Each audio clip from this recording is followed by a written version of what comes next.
Hello, good morning বন্ধুরা, রাধে রাধে। তো আজকে একাদশী, আমার স্নান টান সব হয়ে গেছে কমপ্লিট, মানে বাসি কাজ যা আছে ছোটো ছোটো থেকে শুরু করে সব কাজ আমার কমপ্লিট হয়ে গেছে। তো এখন প্রায় বাজে 6টা, আমি উঠেছি 4:30টার সময়। তো আমার সব এখন ফ্রেশ। এখন আমি গোবিন্দকে শয়ের থেকে উঠাই, গোবিন্দর অভিষেক করাবো, অভিষেক করাই আবার আজকে গোবিন্দকে নতুন ড্রেস পরাবো, পরে তারপরে আমি পুজো করবো। তারপরে আজকে যেহেতু একাদশীর দিন আমি ভাগবত করি, তাই একটু ভাগবত করবো। মোট কথা 6টা বাজে আমাকে 7টার মতো কমপ্লিট করতে হবে, কারণ বাচ্চারা সব স্কুলে যাবে। তো আমার প্রচণ্ড বৃষ্টি হচ্ছে বাইরে, তো স্কুলে পৌঁছে দিয়ে আসতে হবে।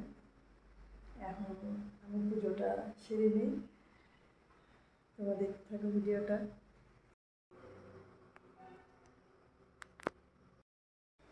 তো বন্ধুরা দেখে নাও, গোবিন্দকে সাজানো হয়ে গেছে। রাধারানীকে আজকে আমি কালার ড্রেস পরিয়েছি, দুজনকে পুজো কমপ্লিট হয়ে গেছে।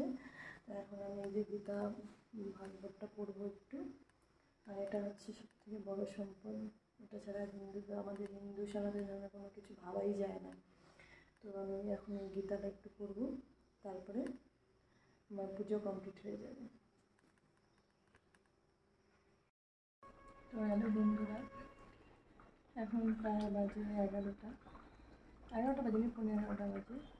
তো আমি এখন এখানে প্রসাদ বসিয়েছি, বুঝতে পারছি। এখানে প্রসাদ বলতে এখানে শ্যামা চাল একটু মানে পটল আলু দিয়ে সাদা তেলে ভেজে তারপরে এটা সিদ্ধ দিচ্ছি। এটা গোবিন্দর কাছে নিবেদন করে দিয়ে তারপরে প্রসাদটা নেব।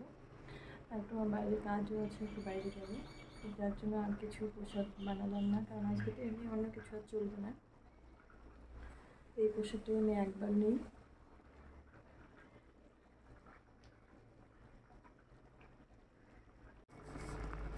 প্রসাদটা দেখতে পাচ্ছি এখানে, এটা আছে শ্যামা চালের প্রসাদ। শ্যামা চালটা আসলে একটা আমি শুনলাম, যেটা মানে শুনেছি গাছের একটা ফুল, এটা এখানে চাষ হয় না, এটা কর্ণাটক কেরালার ওদিকে চাষ হয়। তো এখন এদিকেও আবার এটা ডুপ্লিকেট হয়ে গেছে, আটার বেরিয়েছে। তো এটা প্যাকেটটার জন্য দেখিয়ে নিতে হয়। তো এটা ওই যে সাদা তেলের মধ্যে একটু ভেজে নিয়ে, সাদা তেল বলতে তাও sunflower oil, rice bran oil চলবে না, সানফ্লাওয়ার অয়েলের মধ্যে ভেজে নিয়ে তারপরে এটা জল দিয়ে দিয়েছি, এর মধ্যে একটু সবজি দিয়ে দিয়েছি। এটাই প্রসাদ। তো এই প্রসাদটা শাশুড়ি মা নেবে, আর আমার একটা বান্ধবী বলতে পারো, ওকেও একাদশী করে, ওকে একটু প্রসাদটা দিয়ে আসবো আজকে।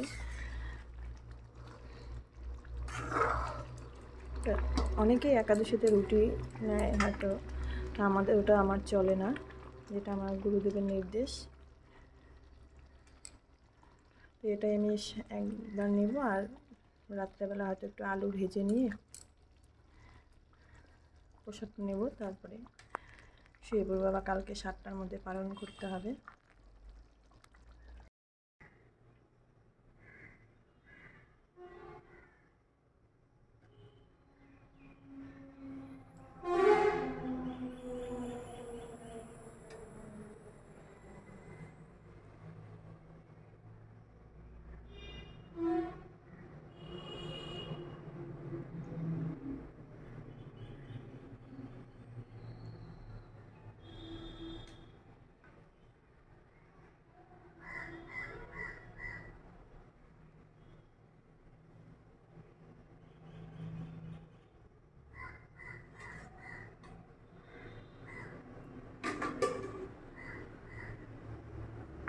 তো গোবিন্দ শিবাজি মায়ের প্রসাদটা রেডি হয়ে গেছে।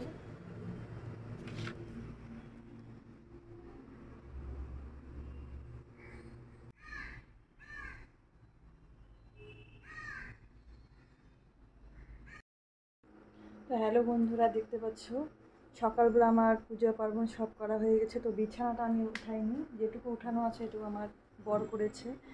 কারণ একাদশীর জন্য আমি প্রসাদ টসাদ একবারে বানিয়ে রেডি করে গোবিন্দ সেবা দিয়ে দিয়েছি, তারপরে আমি এখন বাসি বিছনা ধরবো। তো আজকে যেহেতু একাদশী, তো বাসি বিছনার মধ্যে আজকে মানে ঘুমাবো না, তো যার জন্য বেড কভার বালিশের কভার যা আছে সব আজকে চেঞ্জ করে ফেলবো।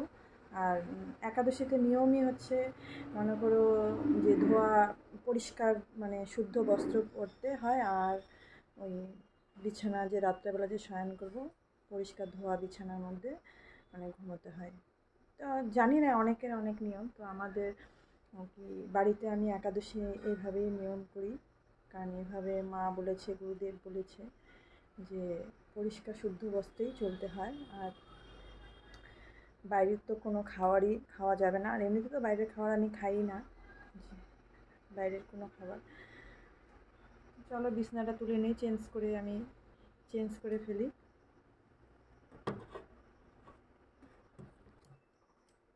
তো বন্ধুরা জানোই বাঙালি মানে মানে ঘর যতই গুছানো থাক, তবে এখানে একটা চেয়ার যতই আলনা থাক তবুও পাশে কিন্তু কাপড়ের ঢিপ আমাদের থাকে, কারণ এটাই আমাদের বাঙালির বলতে পারো মানে পরিচয়।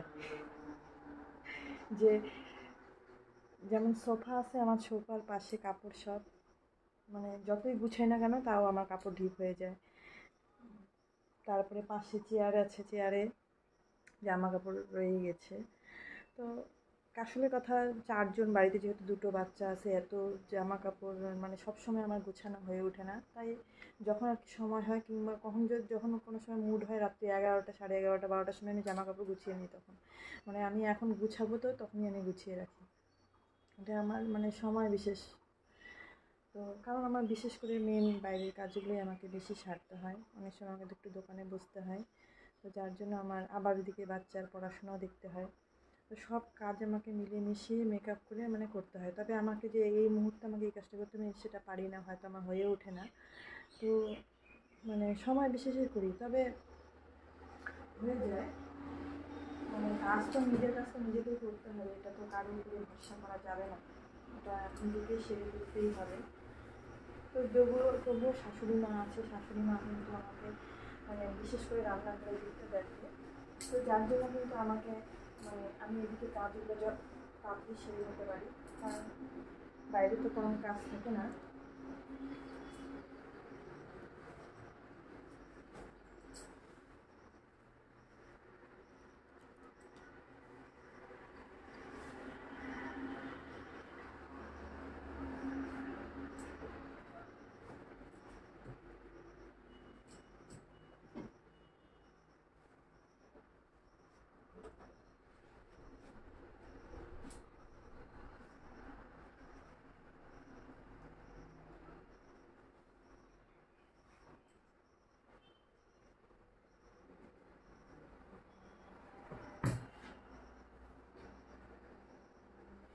তো আমার বিছানাটা মোটামুটি এখন রেডি হয়ে পরিষ্কার হয়ে গেছে।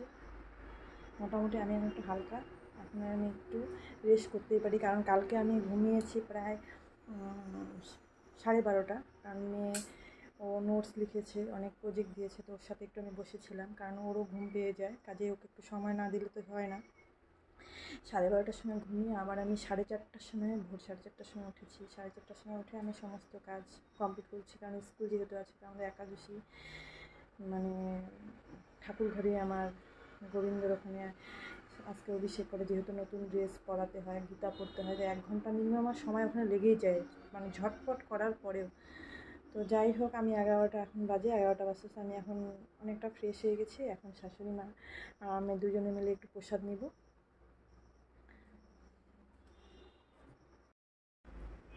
মা দেখো দিকে, আমরা সবাই একাদশী প্রসাদ নিচ্ছি, সবাই বলতে আমি আর মা।